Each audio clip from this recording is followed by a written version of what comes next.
What's up, guys? Welcome to the Chess Giant. This is Solomon Odell, and today we will be going over a game with some historical significance in the chess world. Awonder Liang in this game became the youngest person ever to be a Grandmaster. Here he played against GM Larry Kaufman and won this game at the age of 9 years old. I would find this game very impressive if it was played by anybody, let alone a 9-year-old. I hope you guys enjoy it. Here Liang was playing with the white pieces, so let's just hop right in. The game starts off with e4, e5, knight f3, knight c6, and here Liang going for the Scotch game with d4, and after e takes d4, knight takes d4. Here we have knight f6 from Kaufman, developing the knight and putting some pressure on this e4 pawn. Here Liang plays knight takes e6, and after b takes e6, e5. We see queen e7, queen e2, defending this pawn on e5, and knight d5. Now this knight on d5 is very centralized and very active, so here Liang plays c4, kicking the knight off the d5 square and forcing the knight back to b6. Here we see knight d2. Here knight d2 just develops the knight and offers some support for the c4 pawn. And here Kaufman plays a5. This is a nice move as it gives black some more flexibility in the position. Here black has a space advantage on the queen side, and black has eventual ideas of moves like a4, maybe even bishop a6, putting some pressure here, etc. Here Liang plays queen e4, centralizing the queen, and we see g6, bishop d3, both sides just naturally developing, bishop g7, and here with bishop g7, black is threatening to take the pawn on e5. So Liang plays knight f3, and after queen b4 check, brings the knight back to d2. Here both sides castle, and Kaufman plays rook e8. This rook e8 move is strong as it puts some more pressure on this e5 pawn. We see knight f3 from Liang, and now d5. d5 is a very aggressive and very active move, and the queen on e4 now has to figure out where to go. It would be very easy here for white to play a move like queen e2, but this is just too passive. The queen doesn't do much except defend the pawn on e5 and the pawn on c4, and here black could even play bishop g4, put some pressure on f3. This is not looking good for white by any means.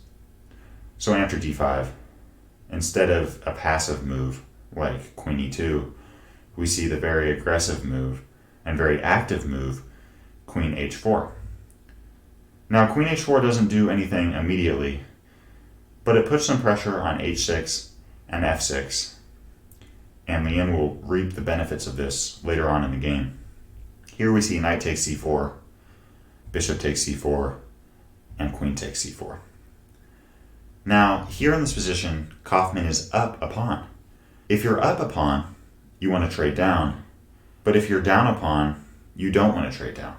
So in this position, Liang sees that he's down material, he's down a pawn, so taking the queen on c4 would not be the best option. So instead he plays bishop f4, keeping the pieces on the board, keeping some tension, and keeping the game complicated. We see bishop d7 from Kaufman, and now rook a c1. Basically what Liang is wanting to do is eventually bring the bishop to g5 and then f6, where the bishop will be very strongly placed.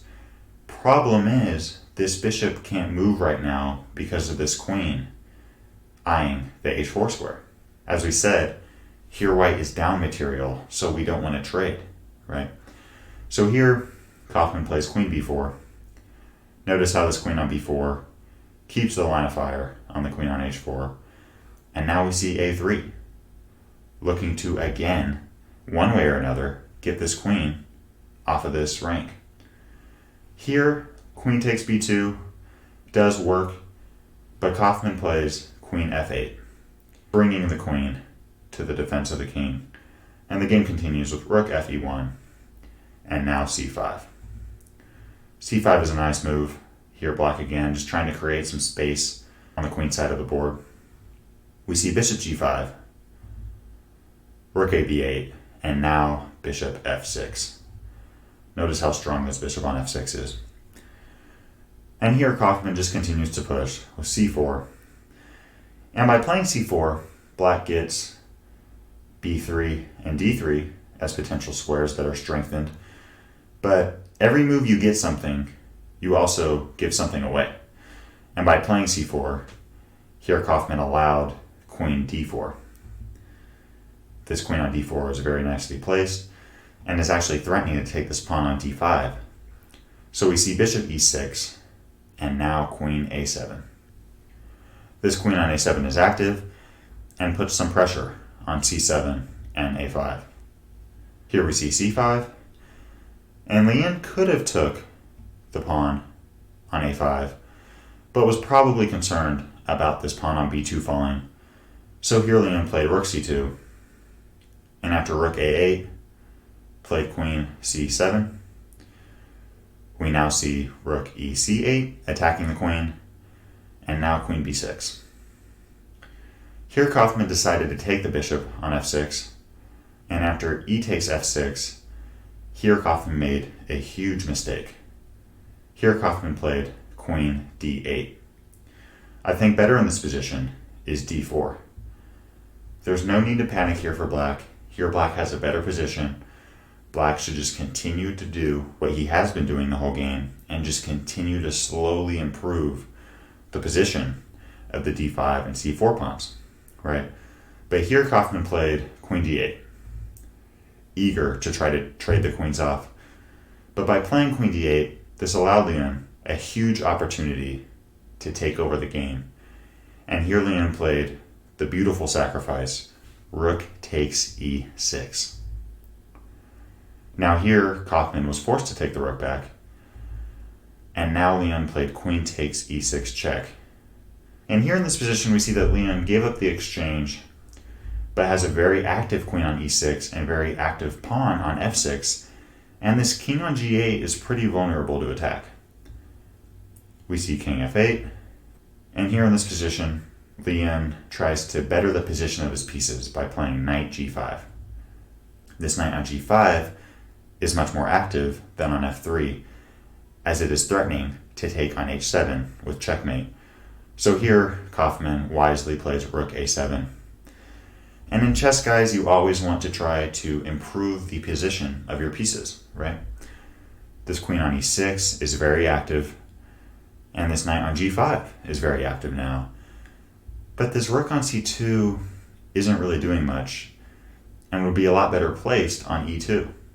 So here Liang plays rook e2. And after queen d7, Liang finds another amazing tactic with knight takes h7 check. A beautiful move.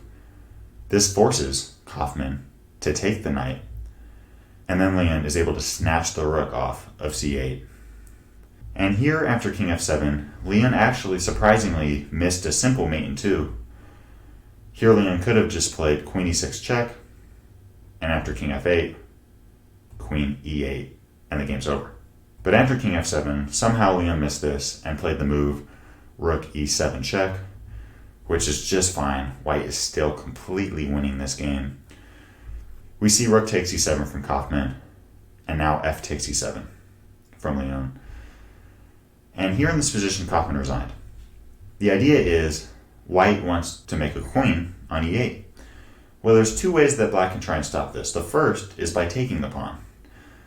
The problem with taking the pawn is queen c7 check, and the queen on h7 is about to fall, right? The other option, after f takes e7, is queen g8. Queen g8 looks to give some support for the e8 square, but here white could simply just take the queen, and after king takes g8, play e8 equals queen, and this game's over. So again, after f takes e7, it's not hard to see why Kaufman resigned.